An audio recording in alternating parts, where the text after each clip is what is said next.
Emily stood outside the small auto repair shop on a dusty roadside in Texas, clutching her resume so tightly that the paper had begun to wrinkle at the edges. The faded sign above the garage read Jake's Auto Repair, its peeling paint reflecting years of neglect, yet it still carried a sense of stubborn survival. She took a deep breath, reminding herself that this was not just another interview. It was her last shot after weeks of rejection, empty emails and doors closing in her face. Pushing the creaky door open, she stepped inside, immediately greeted by the heavy scent of grease, metal and hard work.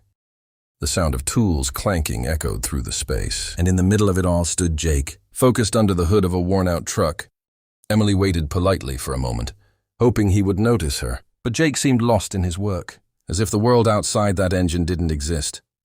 Gathering her courage, she cleared her throat softly and introduced herself, explaining that she had experience in customer service and basic automotive knowledge. Jake finally looked up, wiping his hands on a rag, his face tired and lined with stress. Without much interest, he glanced at her resume briefly before handing it back. Then, in a tone that was more blunt than cruel, he said, "I need a wife, not an employee." The words hit Emily like a sudden gust of cold wind. She blinked in disbelief, unsure if she had heard him correctly. Her confidence cracking in an instant. Feeling embarrassed and dismissed, Emily forced a polite nod, turning toward the door, as a wave of frustration and disappointment rose inside her. This was not what she expected, and certainly not what she deserved. But just as she reached for the handle, something caught her attention. In the corner of the shop, sitting quietly on an old chair, was a little girl, no older than 6. She held a broken toy car in her hands. Her small face filled with quiet sadness. She tried unsuccessfully to fix it. The contrast between Jake's harsh words and the silent struggle of his daughter made Emily pause for a moment. She stood there, conflicted. She could walk away like she had done so many times before, or she could stay and understand what was really happening. Beneath the surface, the shop wasn't just a workplace.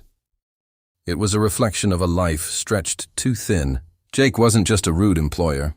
He looked like a man carrying more weight than he could handle. Emily glanced back at him, noticing the exhaustion in his posture, the way he moved like someone who hadn't rested properly in days. Her grip on the door handle loosened, something inside her shifted, replacing her anger with curiosity and a quiet sense of empathy. Maybe this wasn't just about a job anymore. Maybe it was about a situation that needed patience, not pride taking a small step back into the shop.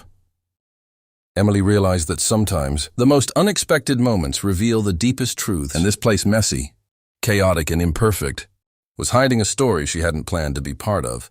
Emily slowly walked back toward the little girl, her earlier disappointment fading into a quiet sense of purpose.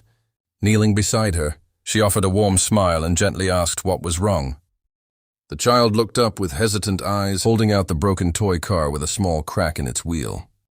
Without saying much, Emily carefully examined it, brushing away dust and adjusting the loose piece with patience. Within moments, she managed to fix it just enough for the wheels to turn again.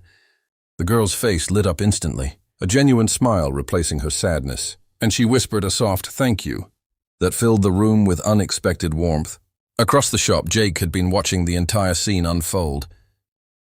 His hands rested still for the first time that day, and his expression softened as he noticed how naturally Emily connected with his daughter. He wasn't used to seeing someone step in without being asked, without expecting anything in return. For a brief moment, the constant pressure he carried seemed to ease. He walked closer, clearing his throat as if unsure how to begin. Emily stood up, brushing her hands lightly, meeting his gaze with calm confidence rather than the frustration she had felt earlier. Jake sighed, rubbing the back of his neck. His voice quieter now, he admitted that running the shop alone, while raising his daughter, had become overwhelming. Customers were impatient, repairs were piling up, and there was never enough time in the day.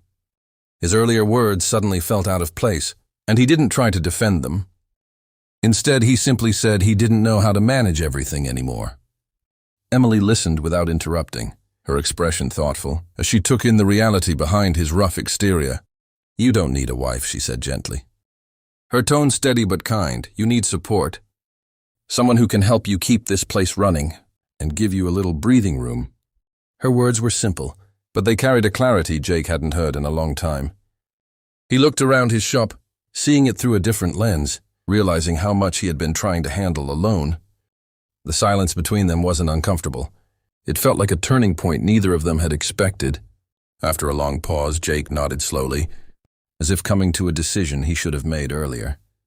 He offered Emily a trial position, explaining that he needed help with both customers and organizing the shop. There was no dramatic change in tone, just a quiet shift toward mutual respect. Emily accepted, not with excitement, but with a calm determination to prove that teamwork could rebuild what stress had nearly broken. In the days that followed, small changes began to take shape. Emily greeted customers with confidence, brought order to the scattered paperwork, and even learned more about the mechanical side of the business. Jake, for the first time in months, found moments to breathe, to focus, and to simply be present for his daughter. The shop didn't transform overnight, but it slowly regained its rhythm. What started as an uncomfortable encounter turned into something far more meaningful. There was no sudden romance, no unrealistic expectations, just two people recognizing what truly mattered.